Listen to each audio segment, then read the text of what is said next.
राधे राधे, जय श्री कृष्णा। वैशाख मास महात्व कथा अध्याय 13 में आप सभी का स्वागत है। ब्रह्मा जी कहने लगे, हे यम, इसमें क्या आश्चर्य की बात है? क्यों दुखी होते हो? सद्गुणों से ईर्ष्या करना मरना तक होता है। इसके उच्चारण मात्र से ही परम पद की प्राप्ति होती है। फिर राजा के शासन से विष्णु लोक को क्यों न जाए? जिनकी जीवा पर हरि के ये दो अक्षर विराजमान है और जो विष्णु भगवान को प्रणाम करते हैं, स्मरण करते हैं और उनके गुणगान करते हैं, उनको अश्वमेध यज्ञ के समान फल मिलता है। संपूर्ण पाप दूर हो जाते हैं। भगवान प्रसन्न होने से विष्णु लोक प्राप्त करते हैं। यज्ञ करने वाले, कुरुक्षेत्र या सरस्वती में स्नान करने वाले को तो फिर से जन्म लेना पड़ता है, परंतु वैशाख मास में जो माधव भगवान के धर्मों का पालन करता है, उन पर विष्णु भगवान प्रसन्न होकर सदा उसकी सहायता करते हैं। उस राजा का प्रभाव मेरे वश में नहीं है, क्योंकि वासुदेव भगवान के भक्तों का अशुभ कहीं नहीं होता। तो जन्म, मृत्यु, जरा, व्याधि आदि भय नहीं व्यापते। स्वामी के नियुक्त कार्य करने पर देहधारी को कुछ अपराध नहीं होता। हे यम, जब तू इस कार्य को करने में असमर्थ है तो मेरा क्या दोष? तू शोक मत कर। ब्रह्मा जी के ऐसे कहने पर यम बहुत दुखी हो दिन वाणी से कहने लगा, हे तात, अब मुझे अपने काम पर जाने की इच्छा नहीं है। महावीरवान राजा को जब मैं अपने धर्म से चलायमान कर दूंगा, तब कृतकृत हो जाऊंगा। हे कृपालु, आप मेरे इस कार्य को सिद्धि करा दीजिए, तब मैं फिर से शासन करूंगा। यह बात सुन ब्रह्मा जी यम से कहने लगे, इस विष्णु धर्म परायण राजा का निग्रह तू नहीं कर सकता।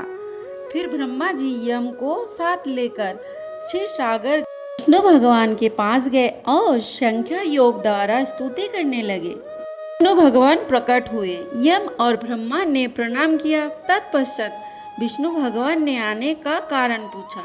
ब्रह्मा जी बोले, हे श्रेष्ठ, आपके दास राजा के शासन से सब मनुष्य वैशाख धर्मों को करके विष्णु पद को प्राप्त चल रहे हैं। इसी कारण यमपुरी शून्य हो गई है। इससे अत्यंत दुखी होकर यह यम राजा से युद्ध करने गया और उसको मारने का दंड उठाया। तब आपके चक्र ने इसे परास्त कर दिया, तो यहाँ दुखी हो गया मेरे पास आया है।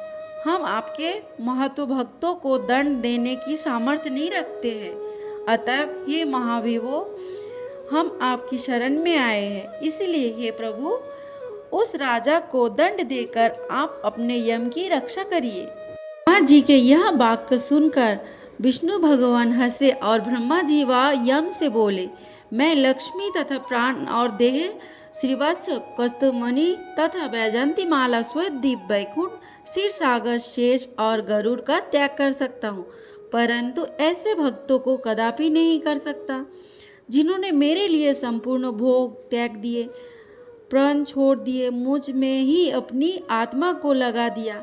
उन्हें मैं कैसे छोड़ सकता हूँ? अतएव हे यम, मैं तेरे दुख को दूर करने का उपाय बताता हूँ। उस राजा को मैंने 10 सहस्त्र वर्ष की आयु दी है। उसमें से 8 सहस्त्र वर्ष बीत चुके हैं। अब 2 सहस्त्र वर्ष की आयु भोग कर वह मेरी सहज भक्ति को प्राप्त हो जाएगा। तब एक बेन नाम का राजा बड़ा दुराचारी होगा। वह सब वेदोक्त धर्मों का लोप कर देगा। तब वैशाख के धर्म भी नष्ट हो जाएंगे। फिर अपने ही आप से बेन जल जाएगा। तब पृथु का रूप धारण करके पुनः धर्म की स्थापना करूंगा और वैशाख युक्त प्रखर धर्म मनुष्य से कराऊंगा। इस प्रकार है यम, तेरे कार्य की सिद्धि हो जाएगी। तू खेद मत कर। वैशाख के धर्म में निष्ठा महात्माओं द्वारा इस वैशाख मास में भी तुझे भाग प्राप्त होगा। राजा से भी तेरा भाग मिलेगा। तू खेद को छोड़कर पराक्रम प्राप्त होने योग्य बन। जो मनुष्य पृथ्वी में तेरे उद्देश्य से प्रतिदिन स्नान, अर्घ, जल, कुंभ, दही, अन्न आदि का दान करेंगे, उनके लिए हुए सब कर्म निष्फल हो जाएंगे।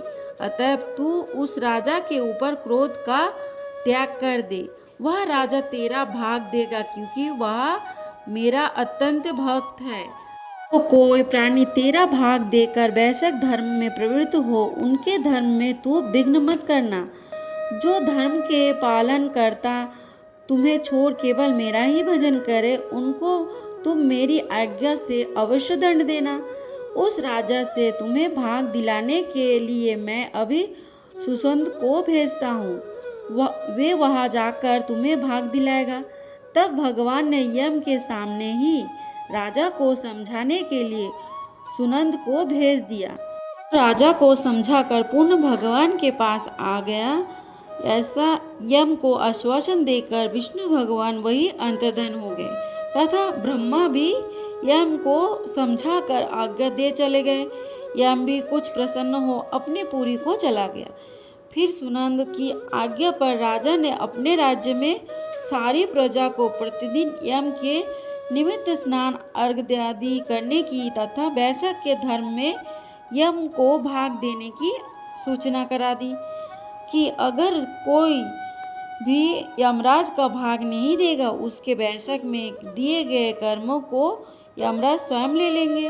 वैश्य की पूर्णमासी के दिन पहले धर्मराज के लिए जल का घड़ा, दही तथा अन्नदान कराना चाहिए। फिर पितृश्वरों को निमित्त, फिर गुरु के निमित्त, पीछे जनार्दन मधुसूदन भगवान के निमित्त उनकी प्रतिमा बनाकर धर्म के चलाने वाले गरीब ब्राह्मण को शीतल जल, दही, अन्न, तंबूल, दक्षिणा और फल कांसे के पात्र में रख पूर्ण करने चाहिए। और राजा स्वयं भी ऐसा ही करने लगा। पश्चात राजा अपनी शेष आयु को पूरी कर यथाष्ट भोग, पुत्र, पत्र आदि समेत बैकुंठ को चला गया। फिर बेन नाम का एक राजा हुआ। उसने सब धर्म तथा वैशाख धर्म को लोप कर दिया, अतः सब प्राणी धर्म को करना भूल गए। इसी कारण वैशाख युक्त धर्म बहुत प्रसिद्ध नहीं रहा। विष्णु भगवान के कोई बिरले भक्त ही इन धर्मों को जानते हैं। वैशाख मास महात्म्य का अध्याय 13 में स्कंद पुराण के अनुसार राजा महिरथ को वैशाख स्नान, दान और माधव विष्णु भगवान की पूजा का महत्व समझाता है। इस अध्याय में मुख्य रूप से वैशाख महीने में जल का दान, शीतल वस्तुओं का भोग और वैष्णव पूजा के पुण्य का वर्णन है, जो सभी पापों का नाश करता है। यह अध्याय बताता है कि राजा ने गुरु की आज्ञा से कैसे विधि पूर्वक इन नियमों का पालन किया और मोक्ष को प्राप्त हुआ। महिरथ से पुरोहित काश्यप कहते हैं, हे राजन, वैशाख मास में जो व्यक्ति ब्रह्म मुहूर्त में उठकर स्नान करता है और भगवान विष्णु की पूजा करता है, वह पाप मुक्त होकर बैकुंठ धाम को प्राप्त करता है। यह मास अत्यंत पवित्र है। इस महीने में जल, अन्न, छाता, चप्पल, वस्त्र और विशेषकर जल से भरे घरों का दान बहुत शुभ माना गया है। जो व्यक्ति प्यासे को पानी पिलाता है, उसे अश्वमेध यज्ञ के समान फल मिलता है। भगवान विष्णु, जिन्हें माधव कहा जाता है, वे वैशाख मास में शीतल जल से स्नान और सुगंधित वस्तुओं से अर्पण से जल्दी प्रसन्न होते हैं। पुरोहित ने राजा को बताया कि कैसे वैशाख के नियम का पालन करना चाहिए। राजा महिरथ ने पूरी श्रद्धा से इन नियमों का पालन किया, जिसके प्रभाव से वे समस्त पापों से मुक्त हो गए। जो भी इस अध्याय को सुनता या पढ़ता है, उससे पुण्य की प्राप्ति होती है और विष्णु भगवान की कृपा से जीवन के अंत में उत्तम गति मिलती है।